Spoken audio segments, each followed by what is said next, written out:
22% fewer opportunity zones. That's the impact on OZ 2.0 that the latest House reconciliation bill would have, according to my new analysis. Potentially the biggest change to opportunity zones since the program began. I'll break down exactly how new eligibility rules could reshape the OZ map and answer your questions live next.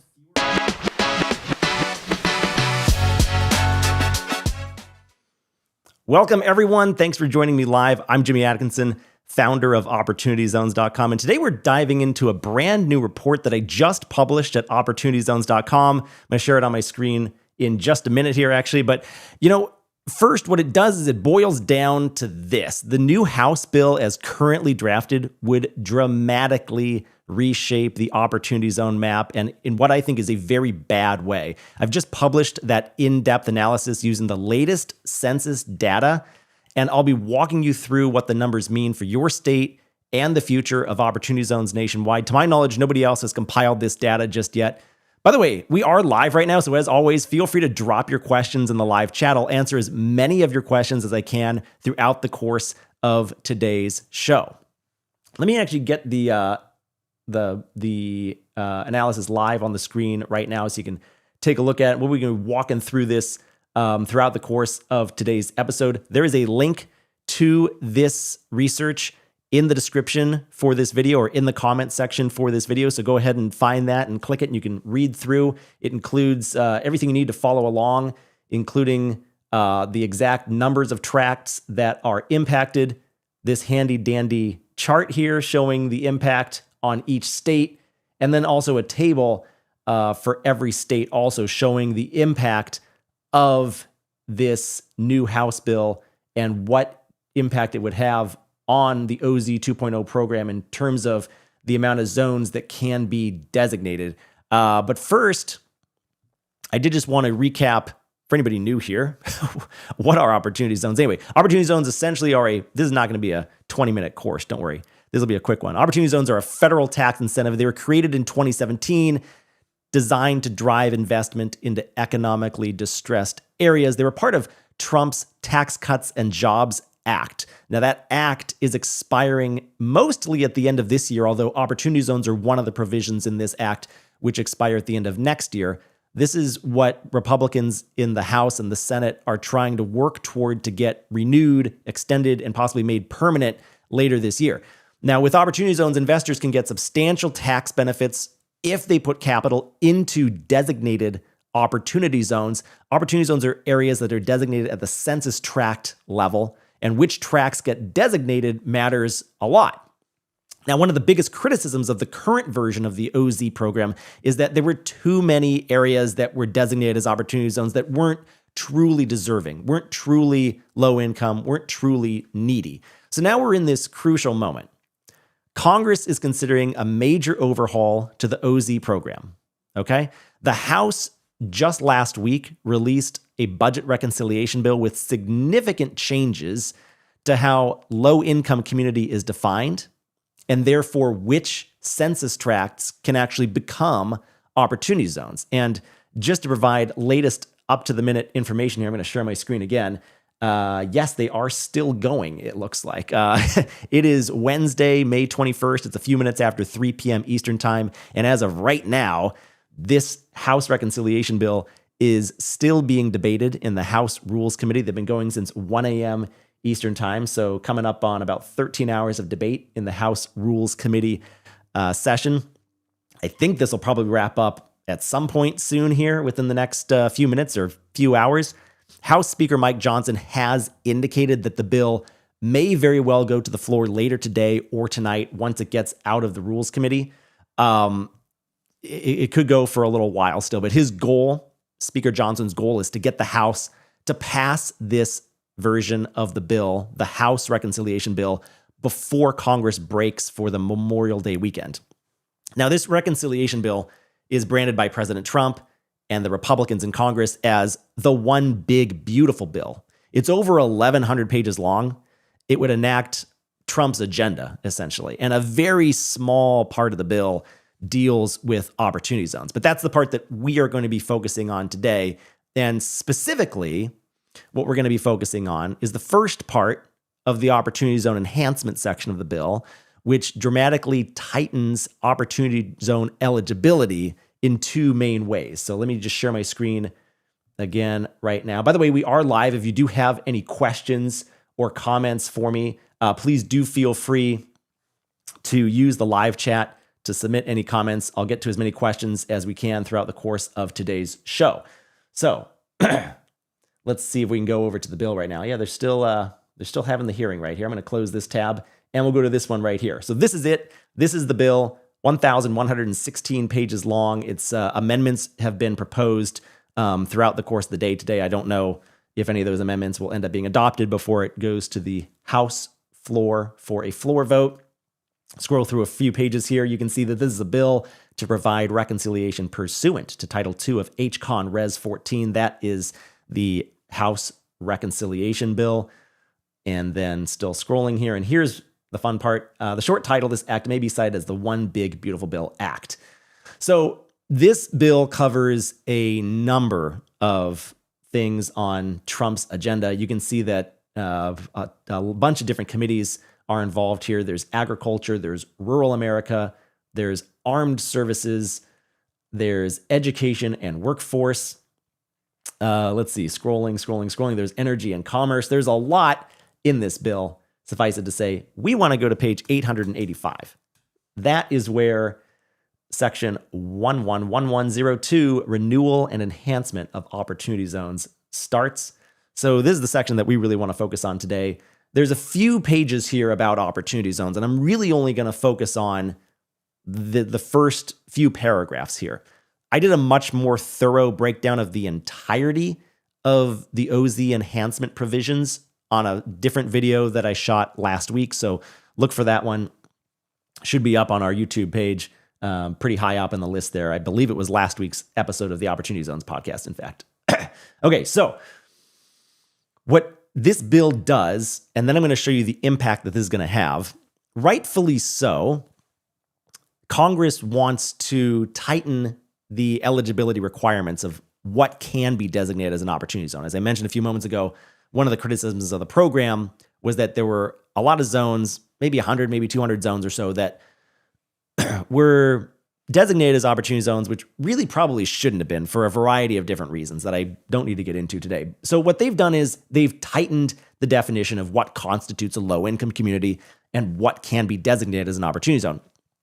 But the one thing that they did that I think everybody agrees with is, I'll scroll down to this part right here, they basically removed the ability to have a contiguous let's see if I can find it here, a contiguous non-low income census tract. Here we go. So they're striking this from the from section 1400Z-1, which defines what census tracts can be designated as opportunity zones. No longer will contiguous non-low income tracts be eligible. I think pretty much everyone agrees with this one. So that's great.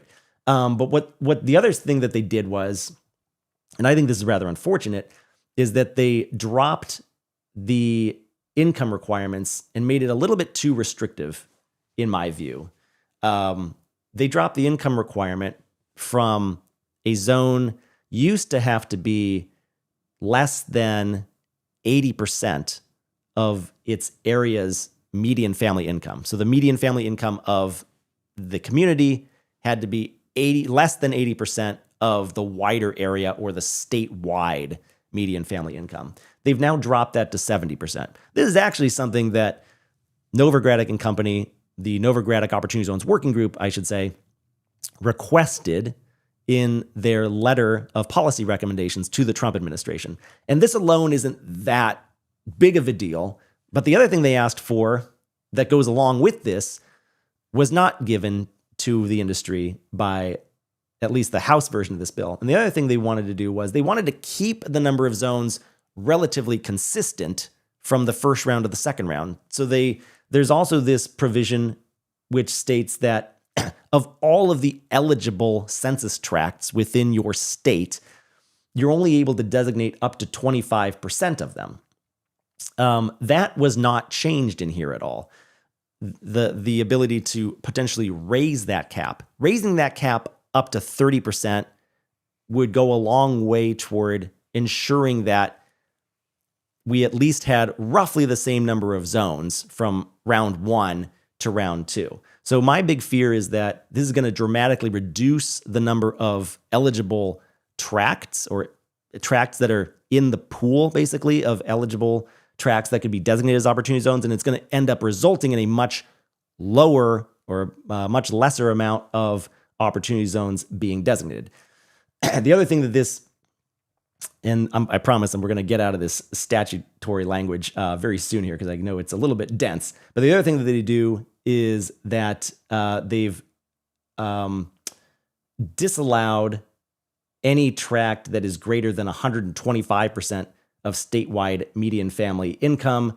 That really only applies to the second criteria of being low-income community, which is you could also be designated as a low-income community in two ways, basically. One, according to how your median family income, or the tract's median family income, corresponds to the wider area or state's median family income.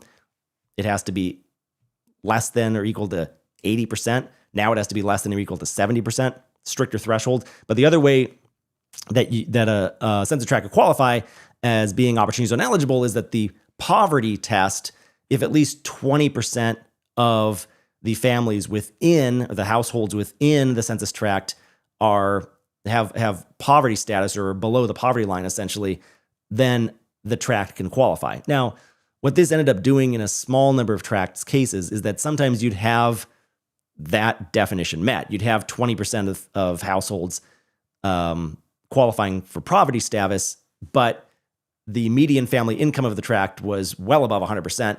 In fact, shot through 125% in some cases of the wider area's median family income. So then Congress is saying, hey, look, if the tract is greater than 125% of the area or statewide median family income, then the tract's ineligible, even if it qualifies under the poverty test. Okay, that's a lot. So forgive me for the density of this, but this is how it's defined, and this is just kind of the minutia that we have to go through. So let's get to what I think is maybe the more interesting part of this. What does this actually do? What does this language in the House bill actually do? Well, in short, fewer tracts are going to qualify. And that hard cap of you cannot designate more than 25% of your state's census tract that qualify is going to essentially mean if you reduce the pool of eligible zones, you're going to get fewer zones. And in fact, you get fewer zones in just about every state. So you can see the decline. California will, and by the way, what we're looking at right here, just so I can explain, we're looking at two different dots on this chart, okay? And this is assuming that there is a second round of designations, what I might call an OZ 2.0 round of designations, okay? Under one scenario, we use the existing law, the Tax Cuts and Jobs Act, the eligibility requirements, the rule set, if you will, that tells the states which census tracts are eligible. Let's use the existing law to do that. Let's assume there's no changes to it. That's this darker blue dot here for each state. The lighter blue dot corresponds to the number of zones that would be designated if this House version of the Budget Reconciliation Bill, goes into effect. You can see we would get nationwide 22% fewer OZ designations. Now, the exact numbers, I'll go to my spreadsheet right here. The exact numbers nationwide, we currently have 8,764 census tracts. Here, let me freeze this cell right here. There we go. Doing a little spreadsheet jockeying on the fly. Don't mind me. We currently have 8,764 census tracts. Okay? This number is locked in stone. This is what the map looks like today. That's what column C looks like for every state and nationwide. If we use the same rules to determine opportunity zones in a second round of designations, we'd actually get a jump in the number of opportunity zones nationwide. We'd get over 9,100 census tracts that would be deemed opportunity zones. Why the increase? Well, mainly because between 2010, when the decennial census was conducted that established the map for the first round of the OZ program, the population of the nation was quite a bit smaller than it was in 2020 when the next census was conducted that established a new map. And it's that new map that's going to determine where the census tracts are and how many there are. There are far more census tracts today than there were 7 years ago, is a long way of saying that. So we get about 9,186 opportunity zones that would be designated under the existing rules. But if we adopt this House version of the opportunity zone eligibility rules, that number drops to 7,133. And that is that 22% fewer opportunity zones. So why are we seeing this drop? This column here, column D, shows the number of eligible tracts. So number of eligible tracts using the 2017 rules, okay? We're looking at 33,000 and change nationwide under the existing rules. But if we adopt the new House rules, then we're looking at 25,000 and change. So that's a pretty sharp reduction. That's actually a 24% reduction in the number of low-income community eligible opportunity zone tracts from one rule set to the next, using the same data set, resulting in a 22% reduction in opportunity zones. So there are a few funny quirks about opportunity zone designations that I want everybody to be aware of. First and foremost, let's look at Puerto Rico. Puerto Rico has a special rule written into the statute, which is unchanged in this House version of the reconciliation bill. They get to designate, they don't have a cap. They don't have the 25% cap that all the other states get. They get to designate all of their low-income census tracts as opportunity zones. So they wouldn't experience that much of a drop. They currently have 863 census tracts island-wide, or territory-wide, I should say, that qualified as opportunity zones. So all 863 of those tracts were designated as opportunity zones in 2018. The latest census tract data, and by the way, I think I may have failed to mention this, or maybe I only mentioned it once. I'm using the latest census tract data, which is the 5-year data set encompassing 2019 through 2023. It's called the American Community Survey data set. So 2019 through 2023 ACS 5-year data. I'm using that for everything except for the overseas territories, which use a separate data set. I'll speak about that in a minute if anybody cares. But using the existing 2017 rules, there's actually a little bit of reduction in the amount of impoverished tracts in Puerto Rico, at least according to my analysis.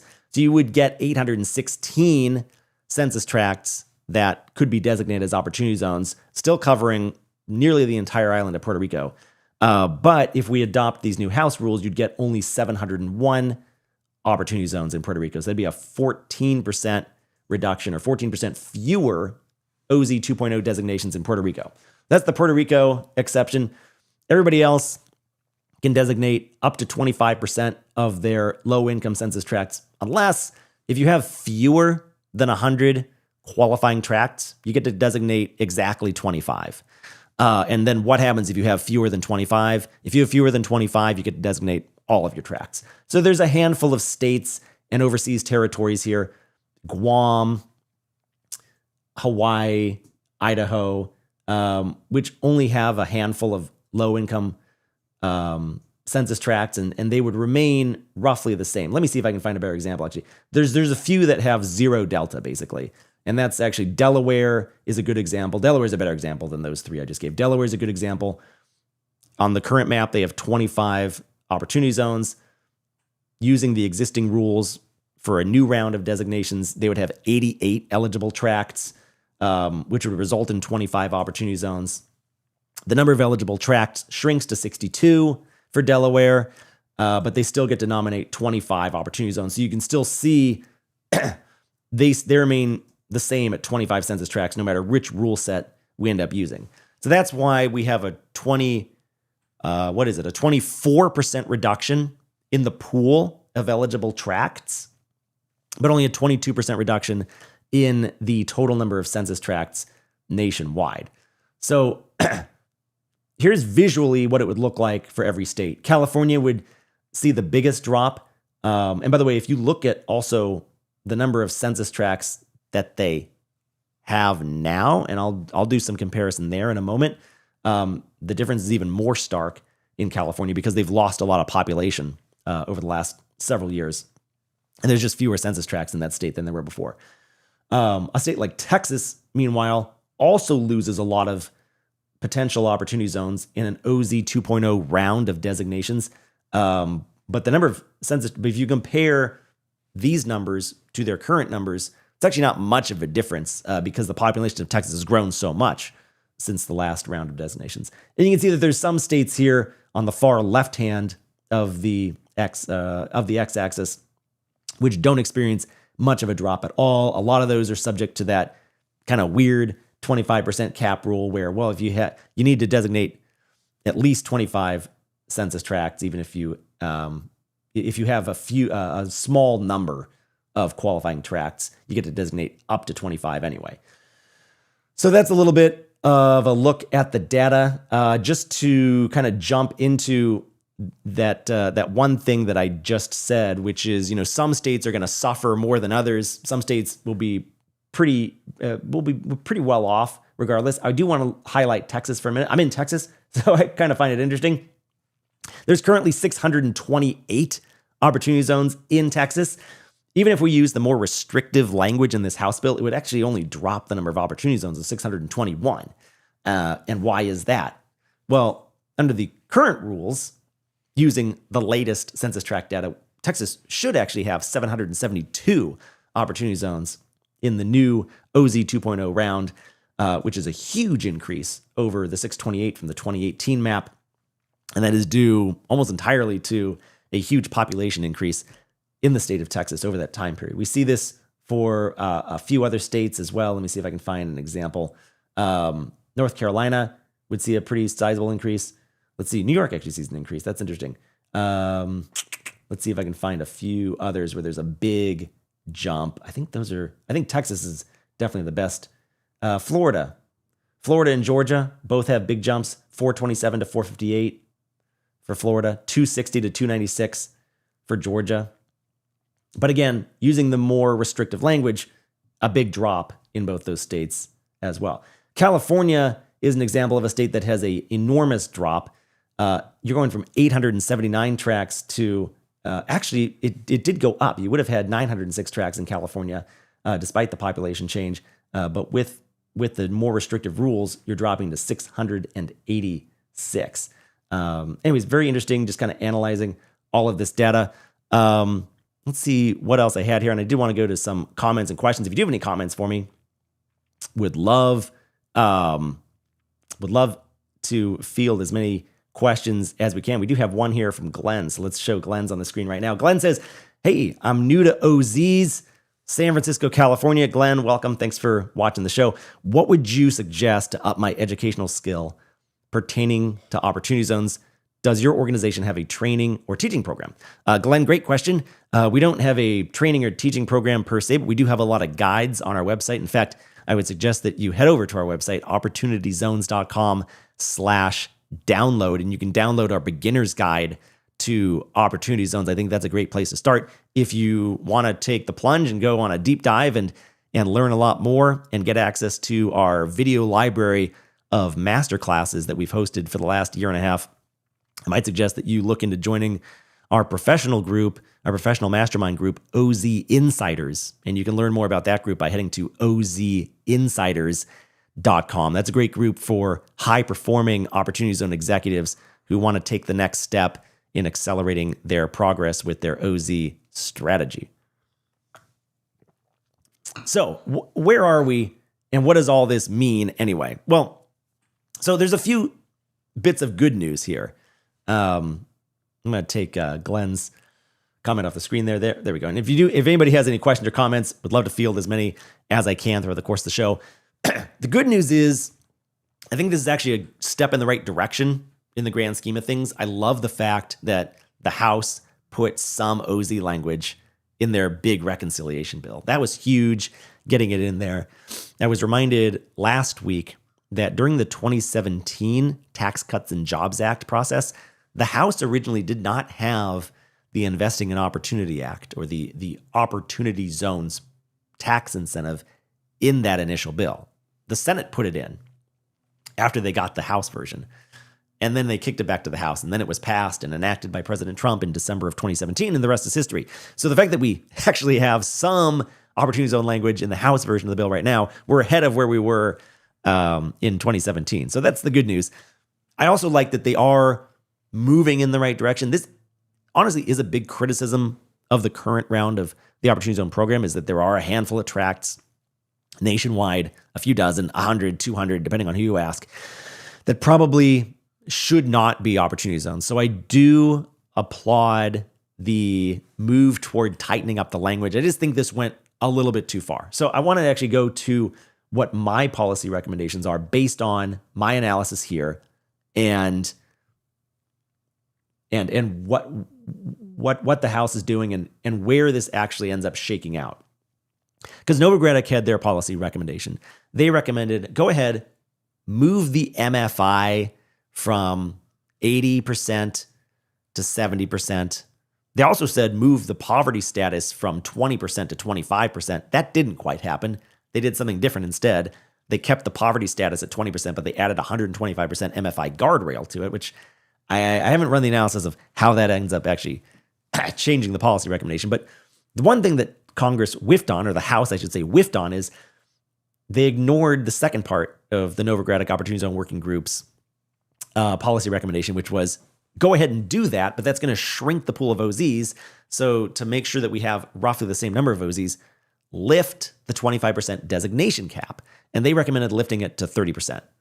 Now, what I've seen as a result of actually running these numbers, Novogradac, I think, did a great job of specifying these policy recommendations, but I don't know that they ran a thorough analysis on the very latest census data.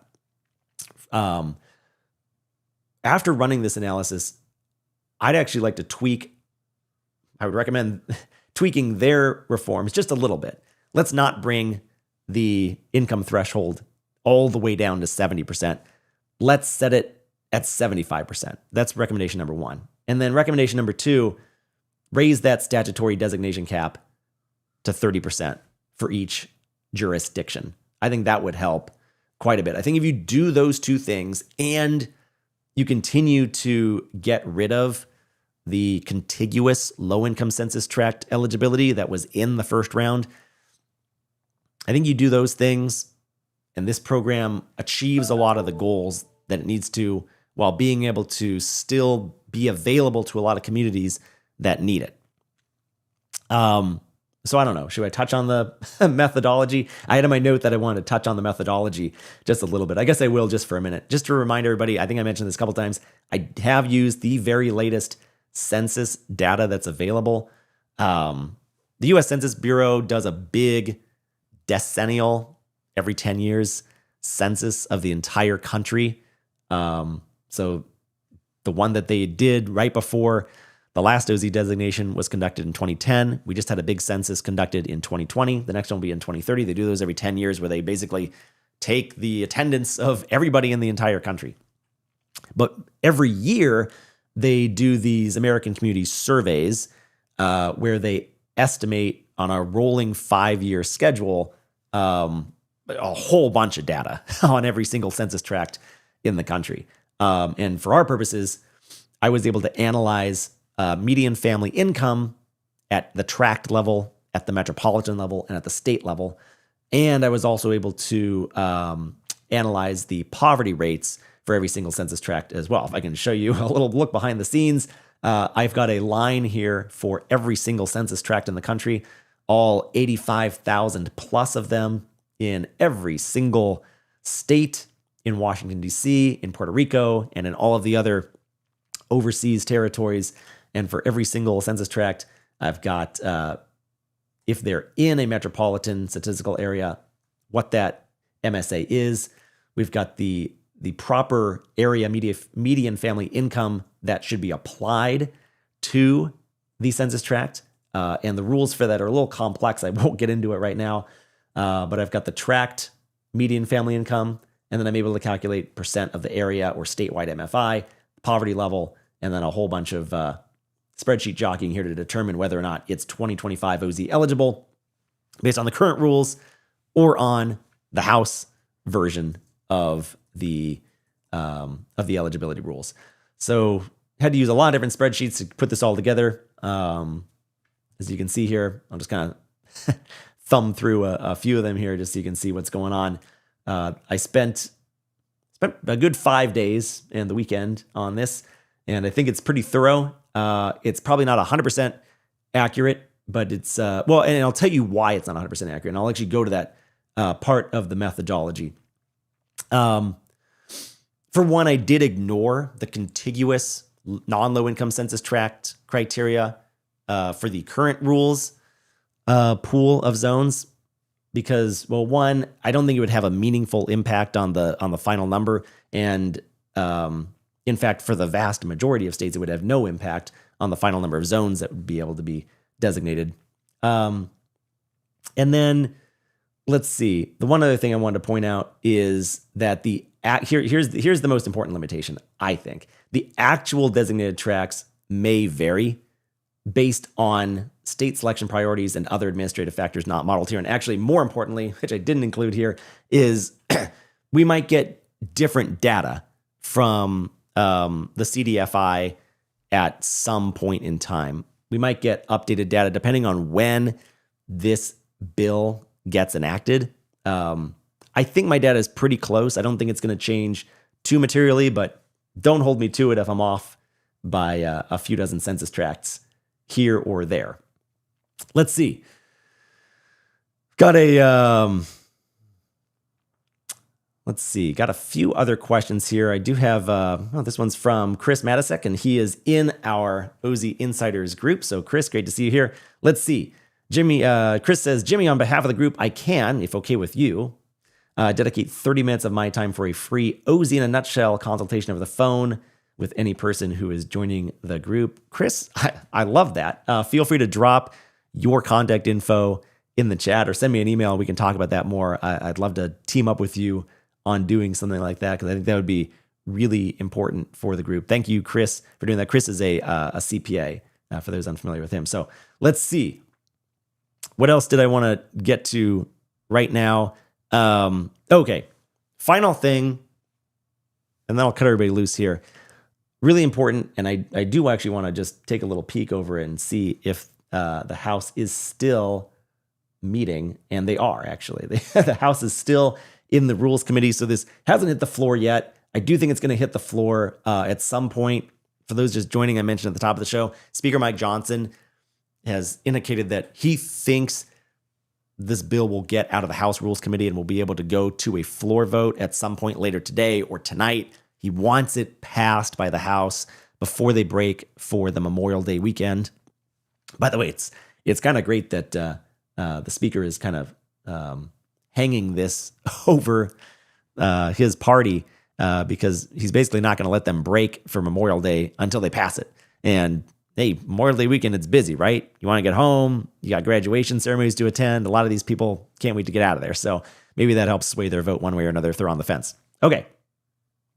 Do have a couple questions here from John. And John, I'm about to answer your questions, but I'll pop yours up on the screen. John says, any rumors come out of the Senate for their version yet? Or is it unlikely until the House does their vote? So let me answer that. I'll just answer right now, actually. There are some rumors. There's no language, but one thing everybody should keep in mind is that this is just the House version, right? This bill isn't law yet. And part of the reason why I have even bothered to go live with this report and publish these numbers and do this podcast is to hopefully I get the attention of somebody important and they see this or they read my analysis and they determine, wow, the House really screwed this up. We can't allow there to be a 22% reduction in the number of opportunity zones. Senator Tim Scott, Republican senator from South Carolina, he has been from day one the Republican champion of opportunity zones on the Senate side of Capitol Hill. I feel very strongly that the senator and his staff are going to completely overhaul the House version of this bill. These are just rumors. I don't have any evidence to that fact, to that claim, I should say. But I can't imagine that Senator Scott, who's been such a vocal supporter of this program, would allow this House version to pass without any amendments. I think the Senate and Senator Scott's office in particular probably feels that they need to tweak a lot of this bill from the House. One thing that Senator Tim Scott said directly in his last public appearance about opportunity zones was that he wants to make the Tax Cuts and Jobs Act, including opportunity zones, permanent. The House bill falls short of doing that. All it does is it opens up a new OZ 2.0 window that would run from 2027 through 2033. Put aside the problem with the map and the designation process, but that's one thing that I think the Senate will try to address is that issue right there. Why not just make this a permanent part of the tax code? And then hopefully they see the problem with the new map and address that as well. So that's what I'm very hopeful for, is that once this gets over to the Senate, hopefully any day now, the Senate gets back from their Memorial Day recess. I think they are going to be working on this bill for weeks, and I think they have a goal to pass their version and send those amendments back to the House for final passage prior to July 4th. So the timeline probably looks like this. Before Memorial Day, possibly as soon as later tonight, the House passes this bill. It gets sent over to the House. The House goes on their break. They sleep on it. They come back to work after the Memorial Day recess, and they get to work on it through the month of June. They're working on this bill as their number one priority. And before they break for the 4th of July, they pass their version, sending it back to the House for final passage, because the House and the Senate have to pass identical versions of the bill before it ends up on the president's desk. Speaker Mike Johnson will get everybody in line, and they will pass their version of this bill sometime in early to mid-August is when it would hit the president's desk. That's best case scenario. A lot can still happen between now and then, but that's best case scenario. I've got a few more comments here, and then I'm going to wind down the live stream. Thanks, everybody, for attending today. This has been a lot of fun. Sylvia says she's surprised that Senator Scott isn't driving this train. Well, this is actually just a quirk of the budget reconciliation process and tax legislation in general. According to the rules of Congress, any tax legislation has to start with the House Ways and Means Committee. It has to start in the House of Representatives before the Senate can do anything with it. That's just a fact of tax legislation. So the fact that tax legislation makes up a large chunk of this broader One Big Beautiful Bill meant that they had to start it in the House. The House is just doing their House thing right now. Senator Scott hasn't even had a chance to really weigh in on it publicly yet. Once it gets over there, I would expect to hear a lot more from Senator Scott on this One Big Beautiful Bill Act, and in particular on the opportunity zones provisions within it. That is my hope, at least. We are in the process also, by the way, of drafting a sign-on letter that we're going to address to some key lawmakers in Washington, D.C., and I'd like your help in getting a lot of signatures on that letter. This is going to be one of the big issues that I'd like to point out in the letter, along with several other issues that I laid out in my previous podcast episode, which went into great detail about what's inside this OZ 2.0 bill. It is crucial that we use our voice right now to let the Senate know in no unclear terms that we love OZs, and we love that the House included OZs and OZ enhancements in their version of the bill, but there are a few problems that we need you, and in particular Senator Scott's office, to clean up. So Sylvia, thanks for the question here. Alyssa asked, are you able to share a copy of the Google Sheets you screen shared? Alyssa, I haven't made the Google Sheets publicly available yet. I can do so. It's a little bit messy right now, so give me some time to clean that up, and I'll include a link to that Google Sheets in a description of this video at a later date. So just hit reload on this video maybe in a day or two, and I'll have it in there. Great question, Alyssa. And then let's see. Finally, I got one from Scott. But Scott, you got truncated. It looks like it just says, hi, Jimmy. That's all I got. But Scott, hi. If you had anything more to say, please feel free to submit another comment. But actually, I kind of think we're out of time. So that's all we have for today. I think I kind of walked through everything. Again, the House version of the OZ 2.0 bill that's packed inside this larger one big beautiful bill, I think would be quite detrimental to the OZ program. It would extend OZs, would give OZs a future at least, but there's just so many things wrong with it. And in particular, what we discussed today is 2,000 plus fewer opportunity zones being designated in an OZ 2.0 round. Anyways, thank you so much for joining today's live stream. If you enjoyed this episode, go ahead and give me a thumbs up. Hit that thumbs up button on your screen. That helps out a lot. I would really appreciate.